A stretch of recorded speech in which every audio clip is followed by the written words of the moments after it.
Ici, c'est le tétragramme, d'accord? Donc le nom sacré de Dieu, imprononçable. Mais en hébreu, en fait, ça se lit Adonai. On lit Adonai, ok? En fait, c'est la tradition aujourd'hui qui veut ça, d'accord?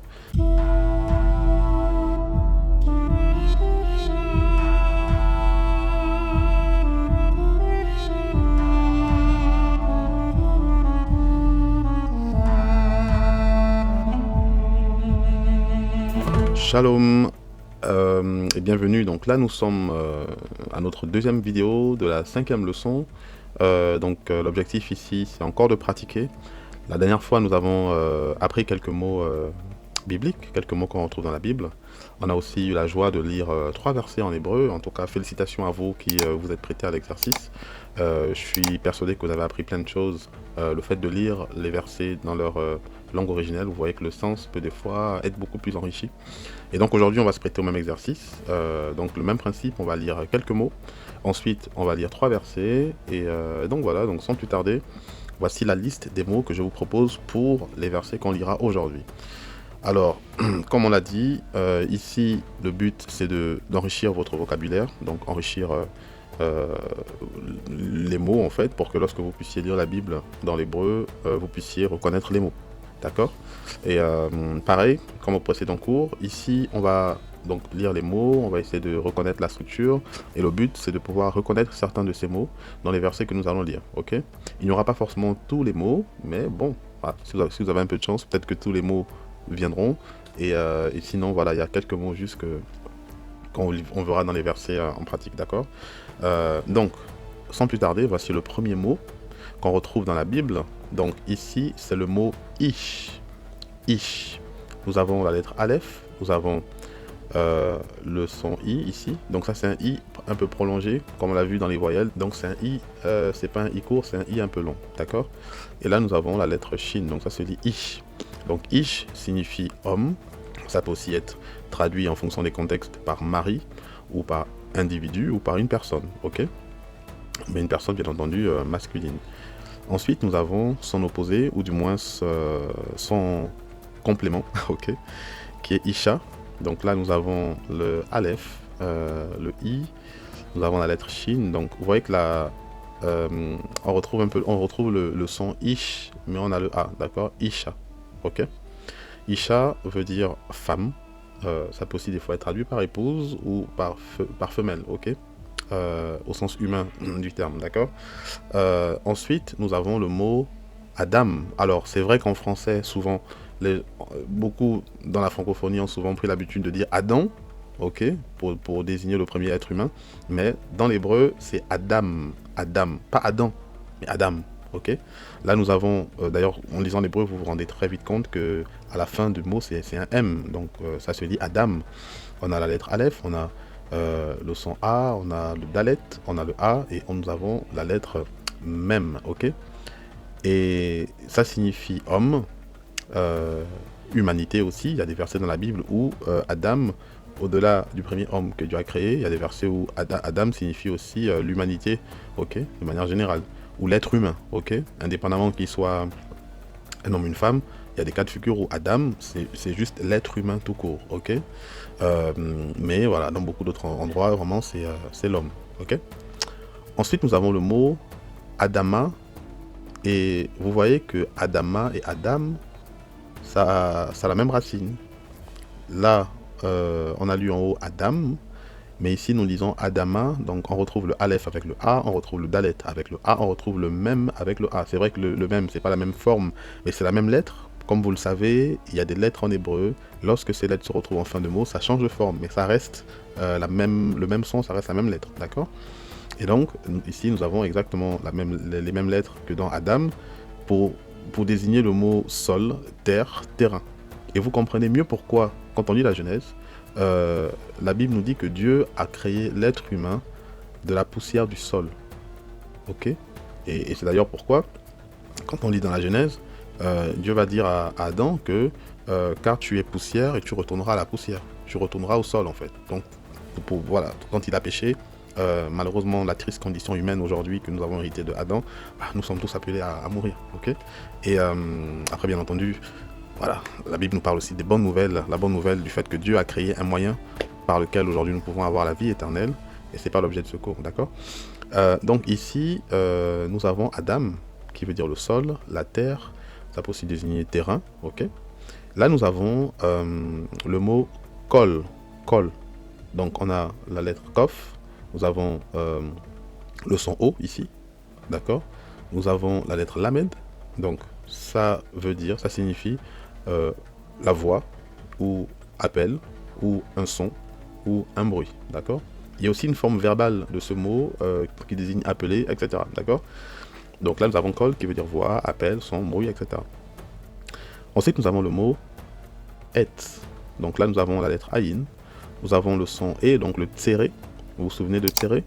Ensuite, nous avons le tzadé, c'est le son tse, donc ça se lit et, qui veut dire arbre, donc ça peut se traduire aussi par arbre, arbre en hébreu c'est et, ça peut aussi se traduire par le bois, d'accord. Donc là j'ai pris juste quelques définitions voilà, les plus courantes, mais après voilà, il peut y avoir aussi d'autres définitions associées selon le contexte, d'accord. Ensuite nous avons le mot gan, donc là vous voyez la lettre guimel, le son A et la lettre Nun. Donc la lettre Nun c'est le son N, et comme nous avons déjà vu, là il est en fin de mot, donc c'est pourquoi il a pris cette forme là, d'accord. Donc ça se dit Gan. Gan qui signifie un jardin ou un enclos, d'accord. Donc Gan c'est le mot jardin. Nous avons ensuite le mot Eden, donc c'est comme ça qu'on écrit Eden en hébreu, d'accord. Là on a le Aïn, on a le son tiré, donc le E. Nous avons le Dalet, nous avons un Ségol ici, le son E aussi. Nous avons le Nun, donc ça se lit Eden. Donc Eden signifie en français Eden, voilà, le jardin d'Éden. Mais ça signifie aussi délice, d'accord. Bon là j'ai mis au pluriel, mais voilà, c'est ça. J'aurais pu le mettre au singulier, d'accord. Mais ce qu'il faut retenir dans le mot Eden, c'est vraiment ça, vraiment la notion de délice, de ce qui est agréable, de délice, d'accord. Donc quand on parle du jardin d'Éden, c'était en fait le jardin des délices, le jardin de l'agréable, d'accord. Ensuite, nous avons le mot amar. Amar, c'est le verbe dire, parler, raconter, répondre. D'accord. Donc, ça, vraiment, l'idée de parler, ok, de prononcer, de parler. D'accord. Dire, parler, raconter, etc. Ensuite, nous avons le mot achal.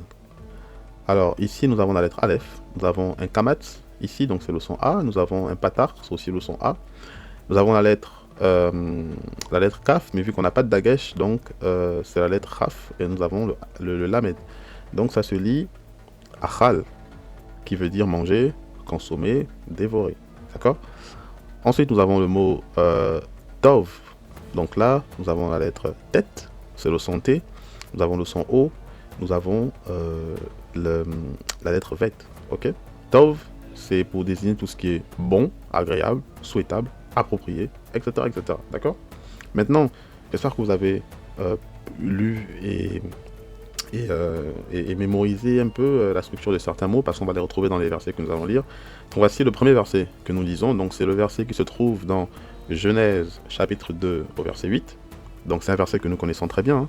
C'est le verset qui dit « L'Éternel Dieu planta un jardin en Éden, vers l'Orient, et y plaça l'homme qu'il avait façonné. » Ou qu'il avait créé, ou qu'il avait formé, voilà, qu'il avait façonné. On va le lire en hébreu. Donc, même principe que la vidéo précédente, c'est que les mots en jaune, ce sont des mots que nous venons de voir dans la précédente slide. Et donc voilà, c'est vraiment pour vous aider à reconnaître ces mots que nous avons vus. Et vraiment, ça c'est des textes de l'hébreu, de la Bible, le livre sacré. D'accord. Et donc en jaune, c'est des mots que vous connaissez. Là, j'ai mis un peu en bleu léger. Ce sont des fois des articles ou des prépositions qui sont rajoutés à côté du mot que vous connaissez. Ok, ça reste le même mot, mais voilà, ça donne juste un sens légèrement différent. Et le reste des mots, la plupart c'est des mots que vous ne connaissez pas et c'est pas très grave. Ok. Le plus important c'est de pratiquer la lecture et puis dans tous les cas, vous pouvez aussi enrichir votre vocabulaire par vous-même. Donc on va lire. Donc on va aller doucement. Nous avons la lettre Vav. Nous avons le patar ici, c'est le son A. Nous avons le Yod, avec le I ici, ça fait le son I. Nous avons la lettre Tet, et nous avons le A et le Aïn. Aïn ici n'a pas de voyelle, donc ça reste une lettre muette ici. Donc ça se lit Va-yi-ta. Va-yi-ta, ok, Va-yi-ta. Ici c'est le tétragramme, d'accord? Donc le nom sacré de Dieu, imprononçable, mais en hébreu, en fait, ça se lit Adonai. On lit Adonai, ok? En fait, c'est la tradition aujourd'hui qui veut ça, d'accord? Ça se lit Adonai.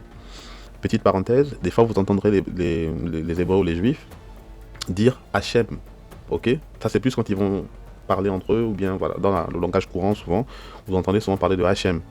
Alors Hachem, c'est aussi une façon de dire Dieu sans prononcer le tétragramme, parce que comme je vous l'ai dit, voilà, il y a vraiment la notion de respect autour de ce nom. Donc, Hachem, au lieu, des fois vous allez entendre parler de Adonai, des fois vous allez entendre parler des Hébreux dire Hachem. Hachem vient de Shem. Shem en hébreu veut dire nom, le nom, ok, le nom. N-O-M, d'accord? Mais quand on dit Hachem, ça veut dire le nom. Donc des fois, eux, au lieu de prononcer le nom, ils vont simplement dire le nom. Ok, donc le nom est devenu un peu l'équivalent de Dieu en fait dans le langage courant, ok, parmi les juifs, d'accord. Vous allez souvent entendre parler de Hachem. Ils vont par exemple dire que Hachem te bénisse, etc. Donc que le nom te bénisse, que le nom. Donc voilà, je referme la parenthèse. Mais en général, dans les Écritures, dans la tradition des Écritures, c'est plutôt Adonai que vous allez le plus entendre, ok. Donc là, on va lire Vayita Adonai Elohim. Donc Adonai Elohim, c'est souvent l'équivalent de ce qui est traduit dans les Bibles en français par l'éternel Dieu. Donc l'éternel souvent, c'est le mot français qu'on a traduit par le tétragramme. Ok. Dans les Bibles en anglais, par exemple, au lieu de l'éternel, vous verrez souvent Lord, donc Lord L-O-R-D, mais vous verrez souvent ça en majuscule. Toutes les fois dans les Bibles en anglais où vous voyez par exemple Lord, donc Seigneur L-O-R-D en majuscule, toutes les fois que vous voyez ça, dites-vous que derrière, c'est le tétragramme. Et quand c'est autre chose, bah, ils écrivent Lord avec un L majuscule et puis le reste en minuscule. Mais quand vous voyez que c'est en lettres capitales, en lettres majuscules, c'est le tétragramme, d'accord? Et Dieu ici, c'est Elohim. Donc, dans nos Bibles en français, l'éternel Dieu, en hébreu, c'est ça, tétragramme Elohim, à chaque fois. Et c'est quasiment partout dans toute la Bible hébraïque, d'accord? Donc, on va relire, ok? Vayita Adonai Elohim Gan Be Eden. Gan, ici, vous reconnaissez, c'est le jardin. D'accord? Be Eden. Donc, le B ici, en fait, c'est une sorte de préposition. En fait, c'est pour indiquer la direction ou l'endroit. D'accord? Donc, c'est pour dire ici en Éden. D'accord? Donc, là, vous reconnaissez le mot Éden ici. On l'a lu tout à l'heure. Et là, vous reconnaissez le mot Gan, jardin. D'accord? Donc, on continue la lecture. Mi-ke-dem. Mi-ke-dem. On a le même, on a le I en bas ici. On a la lettre Kof, on a le Ségol et on a le Dalet, on a le E, on a le même. Donc ça se lit Mi-ke-dem. Ok? Ensuite, on continue en bas ici. Va-ya-sem. Va-ya-sem. Va-ya-sem. Donc on a le Vav, on a le son A avec le Pata, on a le Yod, le A, ok? Vayasem. Vayasem Sham Et. Ok? Et. Ensuite on lit ici Adam, d'accord? Qui veut dire l'homme. Donc là on voit bien qu'il y a l'article ici en bleu, là, d'accord? Adam qui veut dire l'homme. S'il n'y avait pas l'article ici, mais que c'était juste Adam, ça aurait été vu comme Adam, tout simplement, d'accord? Mais là c'est Adam, donc c'est l'homme, l'être humain, d'accord? Adam. Adam Asher, ok? Yatsar. Yatsar, ça c'est le son R ici, c'est le Resh, d'accord? Ce verset veut simplement dire l'Éternel Dieu planta un jardin en Éden vers l'Orient et il plaça l'homme qu'il avait façonné, ok? N'hésitez pas des fois à mettre pause pour relire par vous-même, d'accord?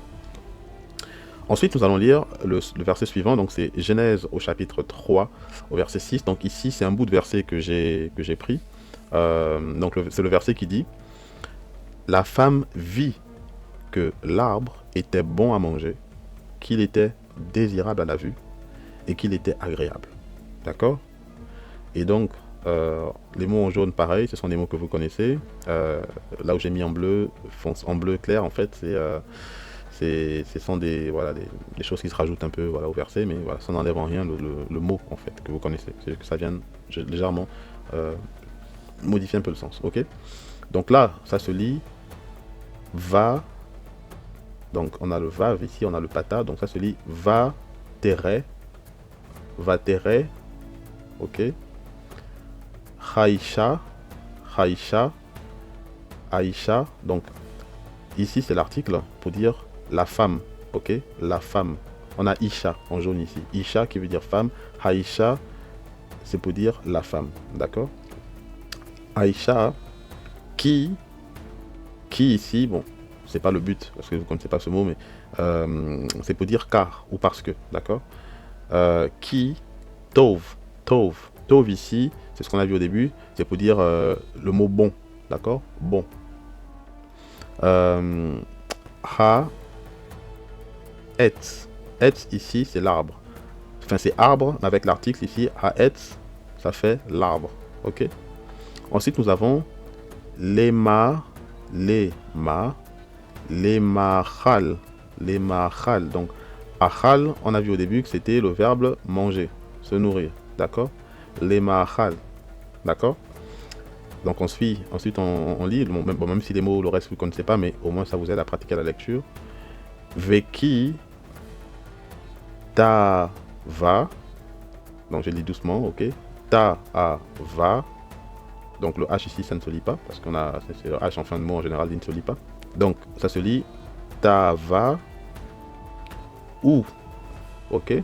Ça se lit ou, parce que le E ici, donc c'est la lettre H, il n'y a pas de voyelle, c'est une lettre qui, voilà, ça se lit pas, c'est comme le H en français.